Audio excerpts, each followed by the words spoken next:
Hey, Keira here for Smashing Sundays. I'm back. I had to take some time out to, deal with a few issues, but they are under control now, so I'm back with Tracy on Sundays. And today we're looking at finding balance. Learning to say no, learning to say enough, working out what is too much.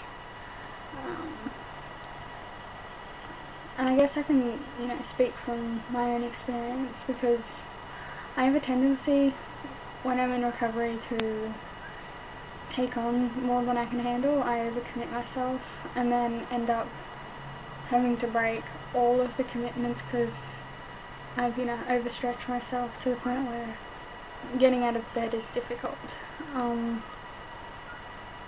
So I think my first attempts at recovery, I was in the DBT program. I was still working in the supermarket at Coles.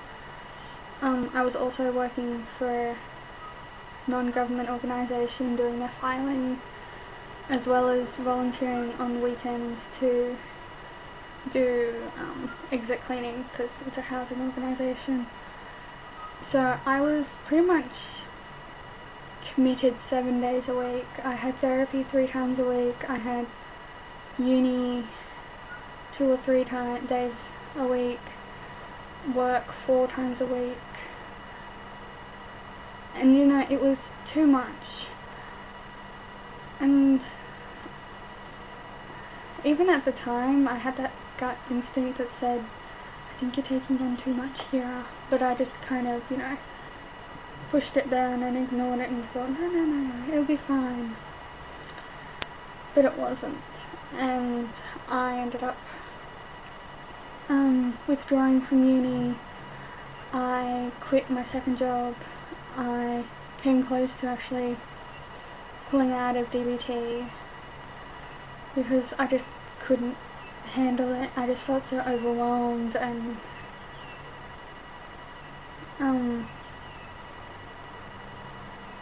just not able to cope with all the demands that came with all my choices. So I guess now, before I take on another commitment, I started off with uni doing the minimum I had to for because there's financial implications of part-time and full-time, so I took the minimum for full-time, and then once I worked out how much that required of me, I then looked into employment and what I could handle in terms of that. I knew I couldn't do full-time, I knew I couldn't do long hours, etc, etc. So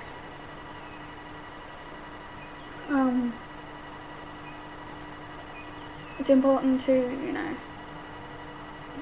think really carefully about the longer term implications of, saying yes to, a demand,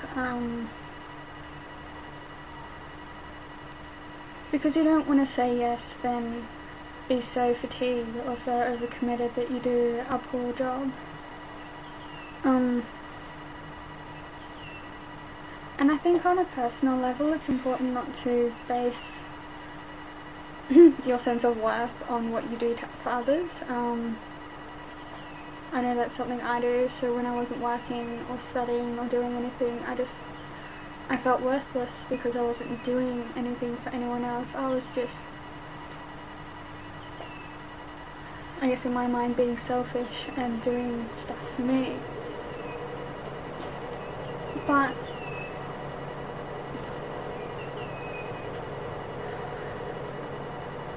I think,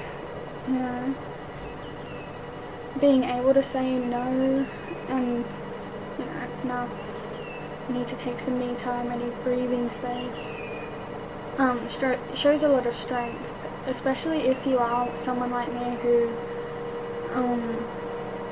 is very eager to please. I think every therapist I've seen has called me people pleaser.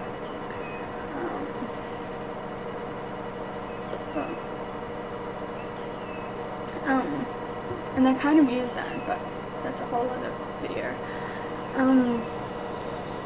So yeah, it is important, you know, when finding balance, to make sure there is time to just breathe and just be.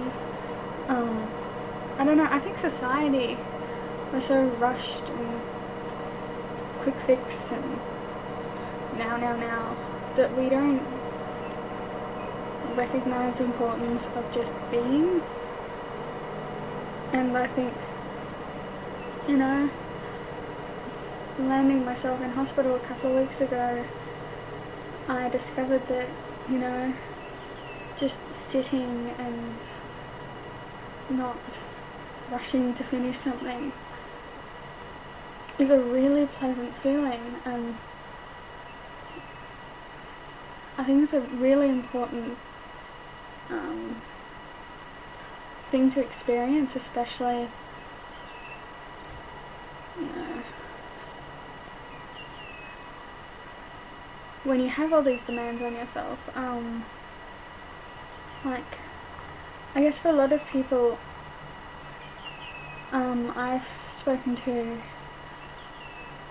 and myself included, that some of us are recovering initially for someone else, you know, while we kind of develop our own self-worth and feeling of self, we kind of, because I don't think you can do that effectively when you're in that starved, malnourished place. So there's that demand of recovery in itself. So I guess with all of that, it's important to say no once in a while. It doesn't make you a bad person. I think it actually makes you a good person, because it means that when you do say yes, it means you are fully committed and you feel able to, you know, do what is asked at the best possible level. And I guess as a final kind of, you know, thought, if you feel like your life is out of balance, one technique that we do in therapy is the pie chart. You know, divide it up and see where your time is going. It's one we started with in regards to how much of my time is, you know, eating disordered.